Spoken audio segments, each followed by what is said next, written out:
एक सांगू का? ही आठवण आहे बरोबर 1 वर्षापूर्वीची. 23 जून 2024. एक अविस्मरणीय सहल.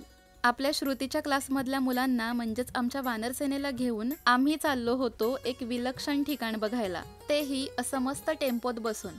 तुम्हाला माहितीये, असं टेम्पोच्या टपावर बसून आजूबाजूचा निसर्ग बघत वारा खात प्रवास करण्यातही एक वेगळीच मजा असते. तर अशा प्रकारे आम्ही पोहोचलो वाई तालुक्याच्या पश्चिम भागात जोर खोऱ्यामध्ये बांधलेल्या बलकवडी धरणावर. मागच्या वर्षी दुष्काळ पडल्यामुळे धरणातलं पाणी पूर्णपणे आटून गेलं होतं आणि त्यामुळेच या धरणामधली 2 अतिशय प्राचीन शंकराची मंदिरं दिसायला लागली. एक म्हणजे श्री गोकर्णेश्वर आणि दुसरं श्री धुरेश्वर, जी कित्येक वर्षांपासून पाण्याखालीच होती आणि आजही ही मंदिरं पाण्याखालीच आहेत. बस 2024 हे एकमेव वर्ष होतं जेव्हा आम्ही हे सगळं अनुभवू शकलो आणि म्हणूनच ही सहल कायम अविस्मरणीय राहील.